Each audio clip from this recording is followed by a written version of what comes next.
Hello everyone, it is TooAwesome here. So, I guess I owe all of you a reason for why I've uploaded this 2 years after the game came out. Originally, I was going to do something that I called Nintendo Week, where I would post a review about a Nintendo game every day for one whole week. I have had this idea since the summer, but really didn't start giving it a thought until Nintendo took away their partnership program. Since then, I've been trying to get Nintendo Week out there, but it just seems too hard and the amount of effort too much. And at the rate I was going, it wouldn't be until another year until I actually got all the videos done. So I thought that if I posted the videos one by one, they would get out faster, and cause less of a strain on me, the creator. Plus, with the new trailer for the sequel, it seems like the perfect time to finally do this video. So let's finally talk about one of my favorite games of all time. Let's finally review The Legend of Zelda: Breath of the Wild.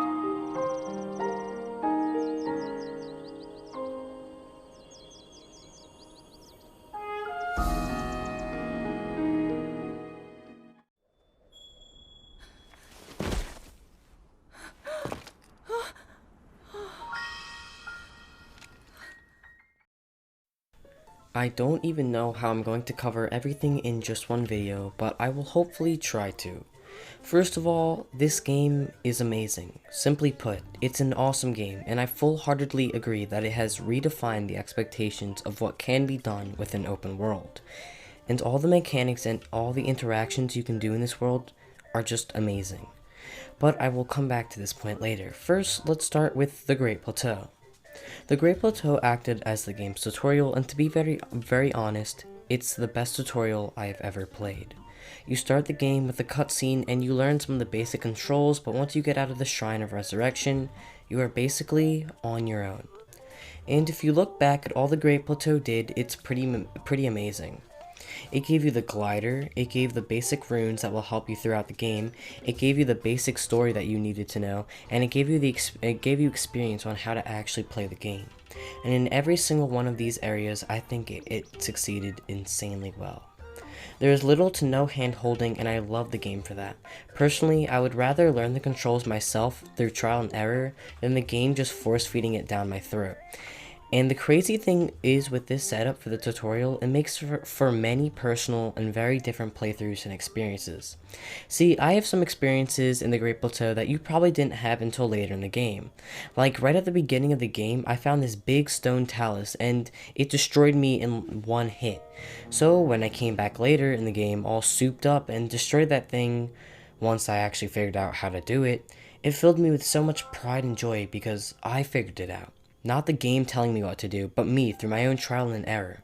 And I think there's a certain magic to this style of open world, because everything except for a small portion at the beginning of the game is totally up to you. You can decide if you want to fight that camp of bokoblins. You can decide if you want to free all the divine beasts. You can decide if you want to find all the shrines, because even if you didn't do any of the things I just mentioned, you can still beat the game. And the freedom of choosing is one thing this game totally succeeded in. Everything first mentioned and given to you from the Great Plateau can be expanded upon throughout the game, but only if you want to do it. The game doesn't make you find all the memories in order to fight Ganon, but instead gives you the option, if you want to find the memories, to learn more about the story, only if you feel the need to. And this opens up a lot of doors for your own personal exploration and experiences in this vast and insanely large open world. And this brings me into my next topic, the open world. Like I said before, this is without a doubt has definitely opened new doors and has made new expectations for what an open world game can be. There is simply so much area to explore and so many secrets and new things that I am still discovering, and the crazy thing is, I've played for over 100 hours. There is simply so much to explore. I just found myself lost in all the attractions and scenery, and even though there's a lot of open space, it doesn't feel that way. With so many collectibles and interactions that you can do with the world, the gameplay can seemingly never get old. Also, with every new region, there are many different types of animals, plant life, weapons, and interactions you can do in each new setting. And that brings me to something that I talked about briefly before, the physics. The physics for this game are completely unbelievable. Almost everything can be affected in one way or another and can be used to do many tasks, because once you are given the runes, you can use them in so many different ways, and the only limit is your imagination. But not only can the physics be used for fighting or crazy things like flying machines, yeah, look it up, but it can be used in way more practical and realistic ways, such as having to find a dry spot or cover to make a fire if it's raining, or how it's basically impossible to climb while it's raining. And yeah, the last one I mentioned was probably really annoying for anyone who played the game, but if you really take a step back and look at what it does, it's actually a really good tool from a developer standpoint. The whole reason for the rain was not to be annoying and stop letting you have fun, but to be an obstacle to make you rethink your decisions and playstyle, relax, and to deeper immerse you in the world. It also allows you to slow down and relax instead of always rushing through the game and beating every shrine in a couple of hours. It really makes you think about what you want to do and makes you set certain priorities because you never know when it's going to rain or when it's going to show up. This all kind of goes away when you get Rivali's Gale and the other champion abilities. I mean, I really found no use for actually climbing once I got this ability.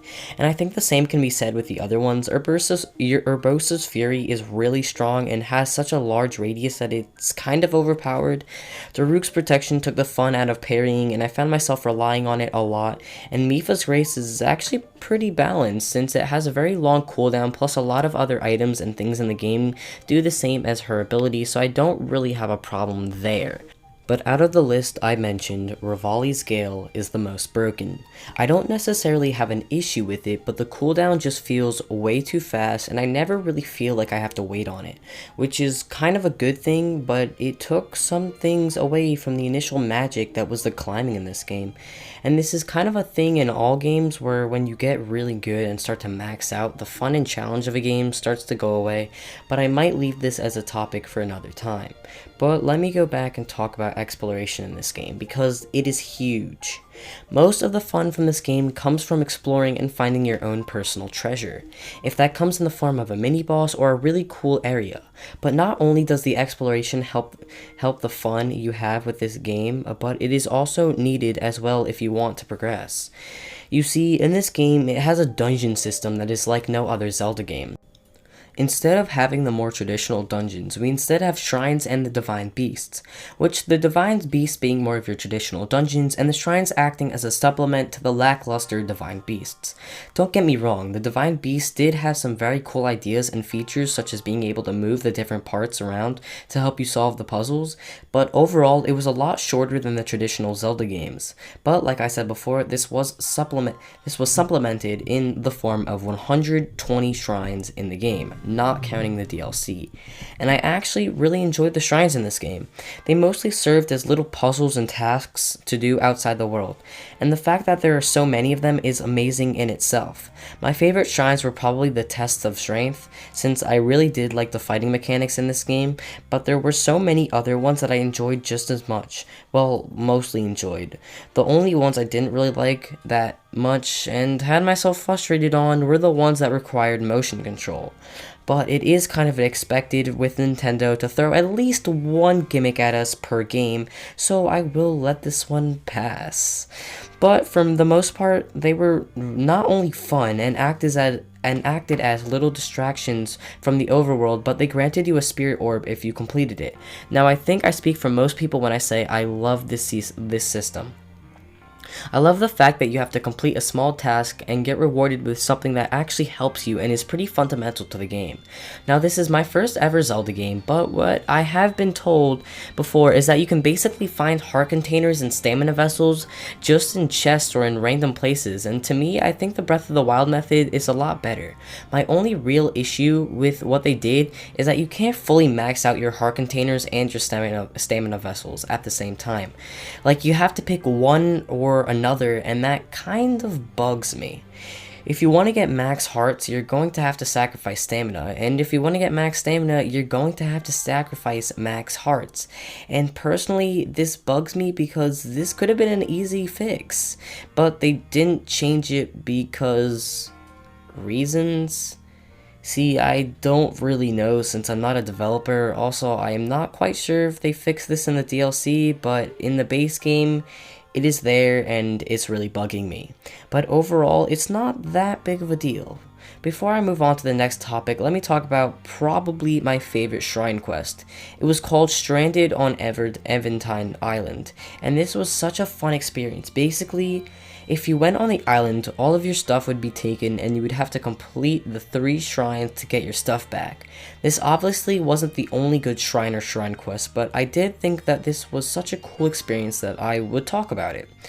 Now, let's talk about the Koroks and the missions. To be honest, I really enjoyed the Koroks in this game. It acted as another one of the challenges. I was very proud when I found out how to complete some of the Korok puzzles, and I always found myself looking at every corner, turning over every rock, and climbing up every tree because I didn't want to miss a Korok. And the Koroks were actually pretty useful as well, with the weapons breaking so easily in this game, and the developers had to find a way that fixed the issue, but also made it rewarding to do so. And so they came up with the Korok seeds. Once you find a Korok, it will give you a Korok seed, which in return, if you bring enough of it to a certain NPC, they will expand either your weapon, shield, or bow slots, which I think is a really cool idea.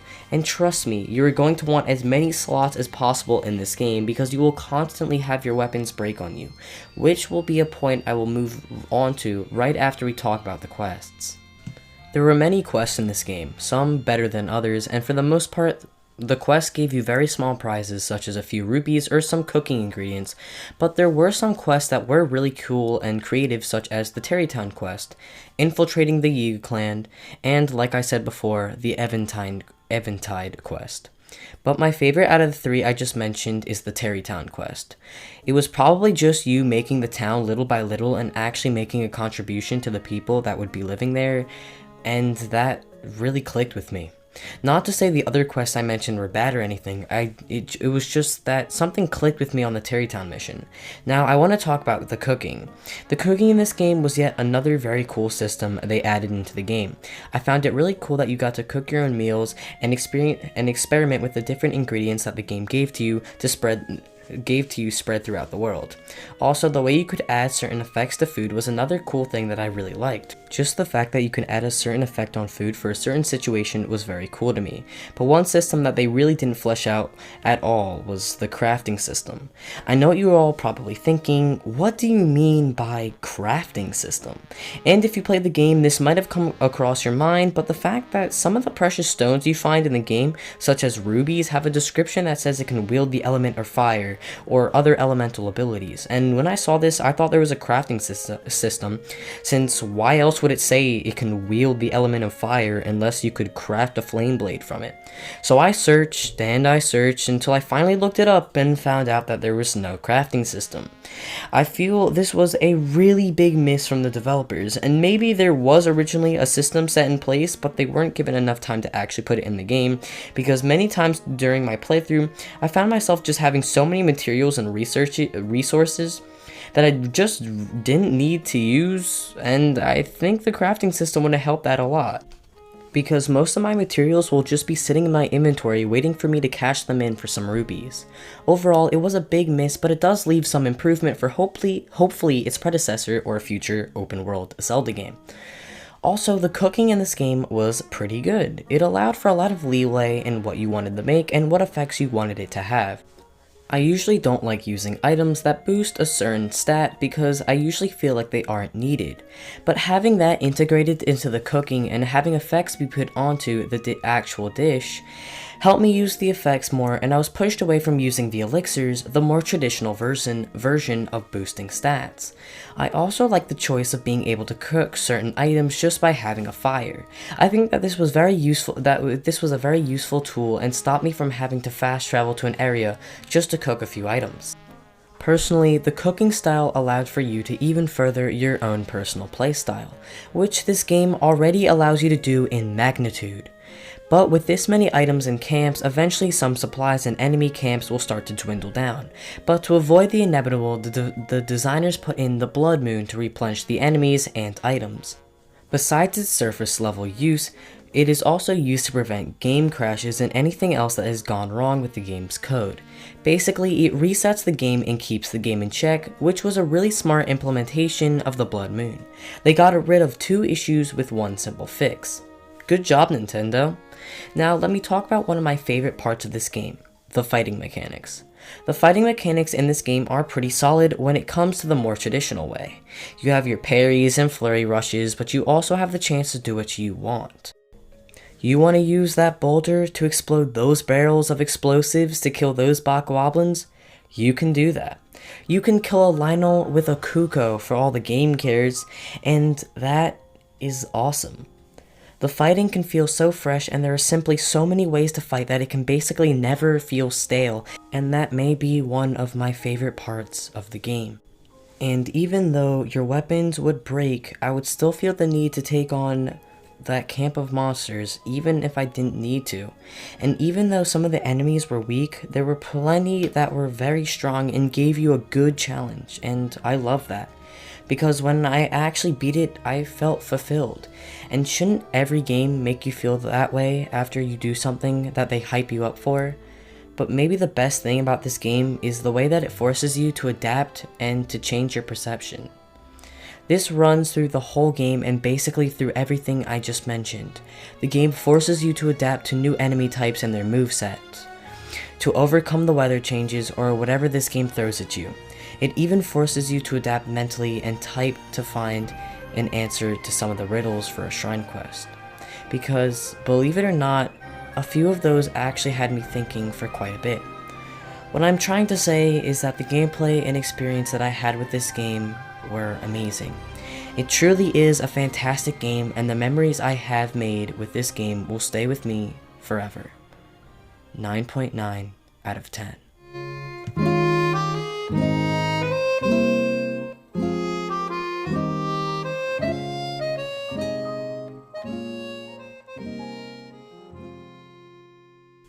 The graphics for this game were beautiful.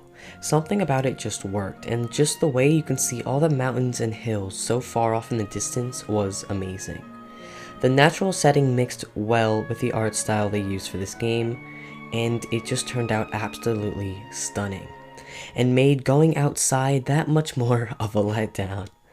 The art style actually looked like something that you would see in a museum. I would totally be down if we had another Legend of Zelda game that supported the same art style. Just be aware that I wrote this script before the new trailer came out, so that has been fulfilled, and I'm super hyped and happy. So that's really cool. Just wanted to add that in there.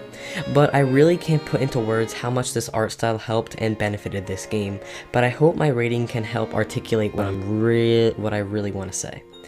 Graphics and art style get a 10 out of 10.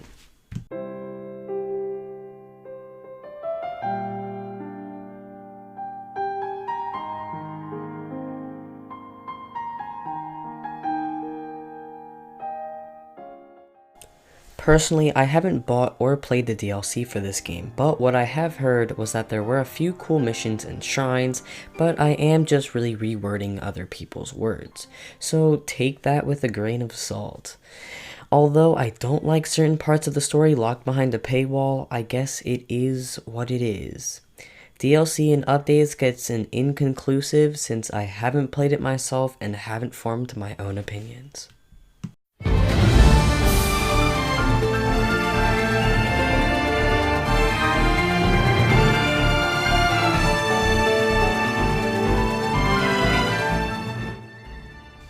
Okay, so the story for this game is very simple, but still seems to carry some weight behind it.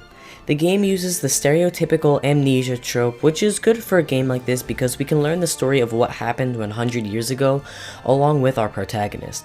But the problems don't surface with amnesia, but when the events actually happened. Having most of the game's events take place 100 years ago makes you feel unjointed from the story and feel no sense of urgency. Like, I would be on my way to defeat a divine beast, and I would think to myself, if they had been perfectly fine for 100 years, then why would I have to rush when I could be exploring? and that the actual game and the story feel so far apart where it only overlaps at certain times and places. Maybe a certain fix that could have helped this could be if we the player got to go back and play as the champions, and try to fight the Blight Ganons, but obviously we'd inevitably lose to keep the story in motion, but it ties our own feelings and actions into what happened, so it has more of an emotional impact on us, and we feel more at fault for what happened those 100 years ago. But other than that, the story allows for a lot of personal exploration and for you to explore the overworld to uncover more information about what went down 100 years ago. This mostly comes in the form of memories, which you do have to explore and study your surroundings for if you want to uncover all of them, or you can take the time to explore and you'll find some really cool treasures and locations.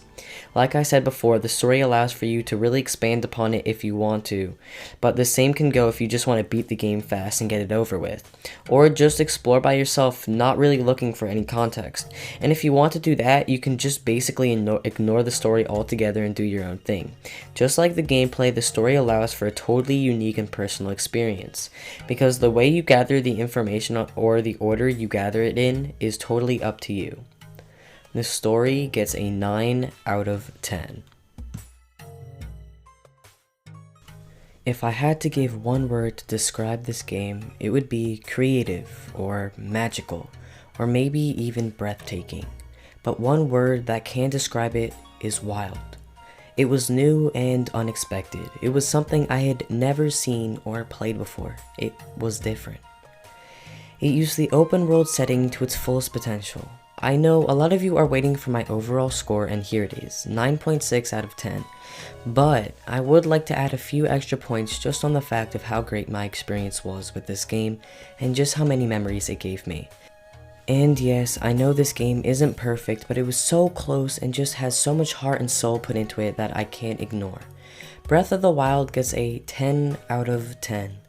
A perfect score for an amazing game, and even though it had minor issues, the fact that it did so much correct and something that the open world genre had never seen before can definitely overshadow its very minor shortcomings.